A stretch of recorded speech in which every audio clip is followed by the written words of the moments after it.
Episode 5. Rintihan. Susi melemparkan kain lap di atas meja. Rasanya begitu kesal, karena sekarang posisinya sudah diambil oleh pelayan baru itu.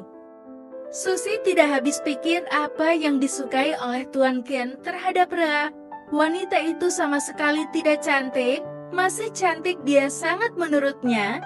Bahkan badan Susi lebih berisi. Apa mungkin Tuan Ken hanya ingin sensasi yang berbeda dengan mencicipi tubuh rata pelayan baik itu? Susi berdecil, dia tidak berhenti menggerutu. Hei, kau kenapa? Seharusnya kau bekerja bukan hanya mengomel saja. Kinan datang sambil membawa kemoceng. Sebenarnya Kinan merasa sedikit iri karena Susi dijadikan pelayan pribadi oleh Tuan Ken. Ini aku juga sudah bekerja. Susi mengambil kain lap itu kemudian membersihkan meja kaca di depannya. Kinan tersenyum sinis, Tuan Ken sudah pulang. Bukankah seharusnya kau selalu ada di sampingnya? Tuan Ken sedang istirahat, jawab Susi. Dia tidak mau jika Kinan nanti mengejaknya, karena dia sudah dibuang oleh tuannya itu. Oh, benarkah? Setahuku sekarang Tuan Ken meminta pelayan baru itu untuk melayaninya, jadi mana yang benar? Kamu sudah dibuang karena Tuan Ken sudah tidak selera denganmu. Hahaha, Susi meremat kain lap yang dia bawa, dia merasa harga dirinya diinjak-injak oleh Kinan. Susi tidak suka jika Kinan mengejaknya seperti itu. Masih bagus aku disukai oleh Tuan Ken. Lalu bagaimana denganmu yang sama sekali tidak dilirik olehnya? Hahaha.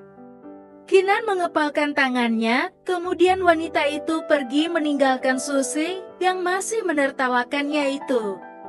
Aku akan menyingkirkan pelayan baru itu, hanya aku yang disukai oleh Tuan Ken. Aku akan menjadi nyonya di rumah ini, nyonya Susi Dimitri.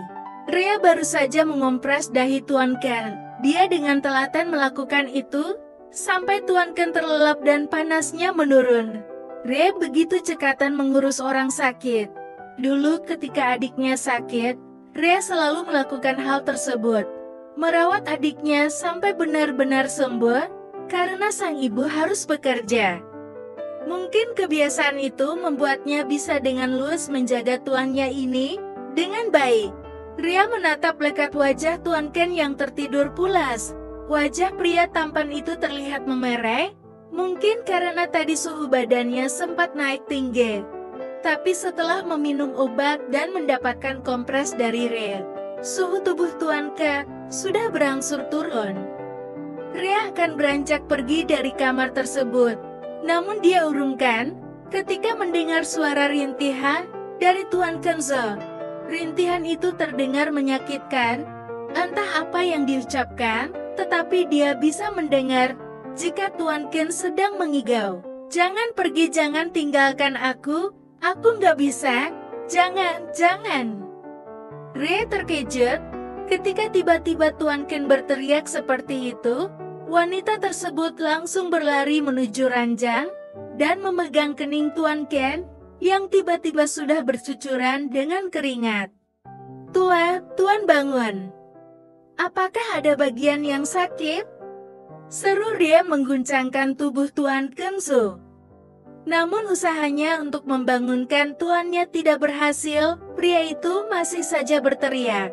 Rhea akan keluar untuk memanggil dokter yang tadi telah memeriksanya, tapi tiba-tiba tangannya dicekal oleh Tuan Ken, sehingga Rhea tidak bisa pergi kemana-mana. Tuan, saya panggilkan dokter dulu ya. Rhea ketakutan melihat Tuan Ken yang menutup matanya, tetapi mulutnya masih menggumamkan kata tidak jelas. Seperti suara rintihan yang sangat menyakitkan. Jangan pergi. Iya, Tuan, saya tidak akan pergi. Saya cuma akan memanggilkan dokter untuk Anda. Keadaan Anda tidak baik-baik saja. Ucap Rhea, wajahnya masih terlihat ketakutan. Ingin sekali Rhea menarik tangannya dicekal oleh Tuan Kenzo, tetapi cekalan itu begitu kuat, sehingga Rhea tidak bisa melepaskannya. Tuan, saya panggilkan dokter ya. Rea masih berusaha, tetapi rintihan Tuan Ke membuatnya merinding. Bersambung.